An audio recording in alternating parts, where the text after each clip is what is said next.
বাড়িতে একদিকে বিয়ের আমেজ আর একদিকে কোরবানির ঈদ। তো এবার বাবার বাসায় আমাদের কোরবানির ঈদটা কেমন কাটলো সেই সব কিছু নিয়েই থাকছে আজকের ভিডিও।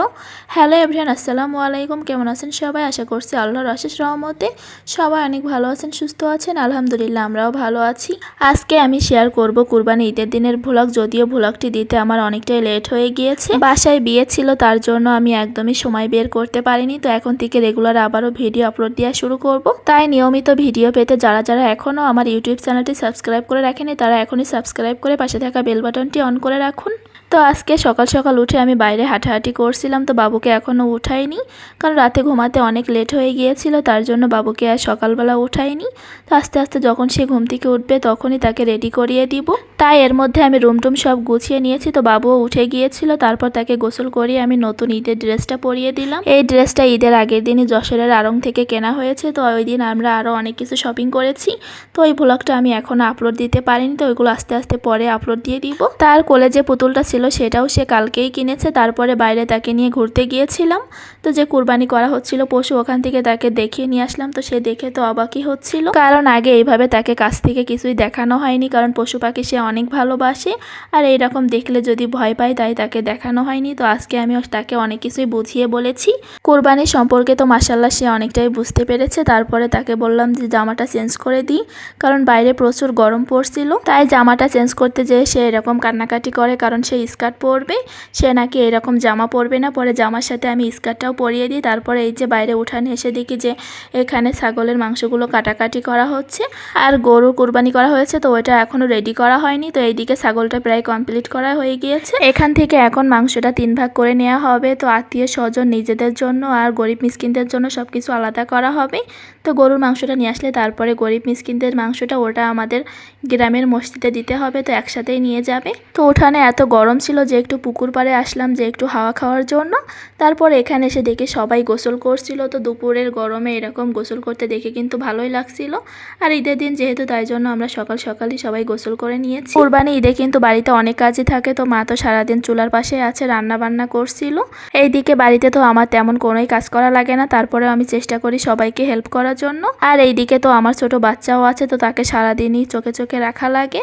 তারপর এইদিকে সব কিছু আবার ভাগটাগ করে নিচ্ছিল। তো এখানে ছাগলের মাংস রান্না করা হচ্ছিল। ছাগলের মাংসটা রেডি হওয়ার পর নিজেদের মাংসের যে ভাগটা ছিল সেখান থেকে কয়েক কেজি নিয়ে এখানে মাংসটা বসিয়ে দিয়েছে। তো এখানে কতটুকু পরিমাণে ছিল সেটা আমার এখন মনে নাই, পরিমাণটা দেখে হয়তো কম লাগছে, কিন্তু এখানে কিন্তু বেশ অনেকটা পরিমাণেই ছিল, কারণ হাঁড়িটাও বেশ বড় ছিল, কিন্তু ভিডিওতে একটু ছোটই দেখা যাচ্ছিল। তো এইদিকে মা ছাগলের মাংসটা ভালো মতো কষিয়ে নিচ্ছিল। তো মায়েরা যেভাবে রান্না করে এতে কিন্তু ছাগল থেকে কোনো ব্যাড স্মেল আসে না, তো খেতেও অনেক ভালো লাগে। কুরবানি ঈদের দিন এই মাংসের টেস্ট কিন্তু অন্যান্য সময় আর পাওয়া যায় না। তো এখানে মাংসগুলো ভালো করে কষানোর পর মা আবার একটা গামলাতে করে মাংস তুলে দিচ্ছিল, তো এগুলো সবাই খাওয়ার জন্য। তো খিচুড়ি রান্না করা হয়েছিল, তো খিচুড়ি দিয়ে মাংস খাওয়া হবে। তো আমাদের বাড়িতে সবসময় ঈদের দিন খিচুড়ি রান্না করা হয়, পোলাও বা ভাত ওইগুলো তেমন একটা রান্না করা হয় না।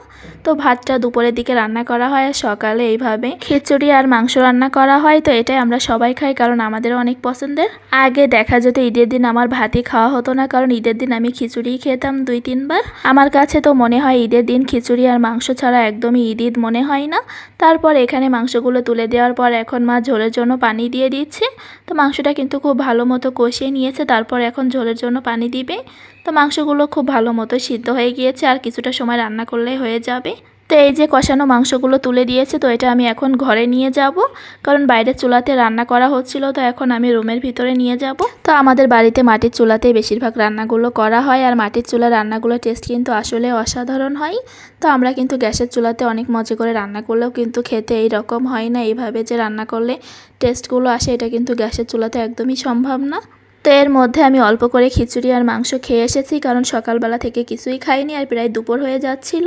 তো এর মধ্যে কিন্তু ছাগলের মাংসটাও রান্না হয়ে যায়। তো এটা মা পাত্রে নামিয়ে দেয়, তারপরে আমি রুমে রেখে আসি। আর এইদিকে গরুর মাংসটাও চলে আসে। তো এটা কিন্তু এখন সব কিছু ভাগ করে নিচ্ছিল। গরিবদের ভাগটাও মসজিদে পাঠিয়ে দেওয়া হয়েছে। তো এখানে ছিল আত্মীয় স্বজনের যে ভাগটা সেটা আর নিজেদেরটা, তো সব কিছু পলি ব্যাগে করে রেখে দিচ্ছিল। তো এখানে গরুর মাংসটা আসার পর ভালো করে পরিষ্কার করে নিয়ে আবার মা চুলাতে বসিয়ে দিয়েছে। তো এখানে রসুনটা শিলপাটায় বেটে নিচ্ছিল, অন্যান্য মশলাগুলো রেডি করা ছিল, তো শুধু রসুনটা এখন বেটে নিচ্ছে। তারপর এইদিকে মাংসটা কিন্তু বসিয়ে দিয়েছে। তো মা এভাবেই রান্না করছিল। তো মা যেভাবে রান্না করুক না কেন খেতে আমার কাছে অনেক ভালো লাগে। কোরবানি মাংসটা যেভাবে রান্না করা হোক না কেন খেতে যেন অনেক ভালো লাগে। তো এইদিকে মা মাংসটা কিন্তু বসিয়ে দিয়েছে। তো এইভাবে তেল তারপরে অন্যান্য টুকটাক মশলা দিয়ে এখানে মাংসটা বসিয়ে দিয়েছে। তো মাংস থেকে অনেকটা পানিও বের হয়ে আসছে। তো এর ভিতরে একে একে সব মশলাগুলো দিয়ে তারপরে মাংসটা ভালো করে কষিয়ে নিবে। গরুটা যেহেতু অনেক বড় ছিল তাই মাংসগুলো আগে এইভাবে বসিয়ে দিয়েছে, কারণ চুলাতে রান্না করা হবে এইভাবে হাঁড়িতে, তাই সিদ্ধ হতেও বেশ সময় লাগবে। তো এইদিকে রান্না হচ্ছিল, তার মাঝে দেখি আলিশের বাবাও চলে আসছে। তো সে বাড়িতে ঈদের নামাজ পড়ে তারপরে দুপুরে খেয়ে দিয়ে বের হয়েছে। তো এখানে আসার পর তাকে বললাম খেতে, তো সে ভাত খেতে চাচ্ছিল, বলল খিচুড়ি খাবে না, কারণ যেহেতু এখন অনেক গরম পড়ছিল। তাই ভাত রান্না হওয়ার পর তাকে গরম গরম মাংস আর ভাত খেতে দিলাম। তো খাওয়া দাওয়ার পরে একটু রেস্টে নিচ্ছিলাম, কারণ বাবুও ঘুমিয়েছিল, কারণ তার বাবা আগেই তাকে ঘুম পাড়িয়ে দিয়েছে। তো এইদিকে বিকালে দেখি সাউন্ড বক্স নিয়ে আসছে। তো আগামীকাল যেহেতু পুষ্পিতার গায়ে হলুদ, তাই একটু নাচ গান করবে, তার জন্য সাউন্ড বক্স নিয়ে আসছে। তো এখানে এই যে বাবু উঠে গিয়েছে ঘুম থেকে, তাই তাকে আমি আমরা কেটে দিলাম। আমরা খেতে সে অনেক পছন্দ করে। তো সবাই কিন্তু অবশ্যই মাশাআল্লাহ বলে যাবেন। তো আগামীকালকের ভিডিওতে আমি গায়ে হলুদের ভ্লগটা শেয়ার করব। তো সবাই আমার চ্যানেলের পাশেই থাকবেন। আল্লাহ হাফেজ।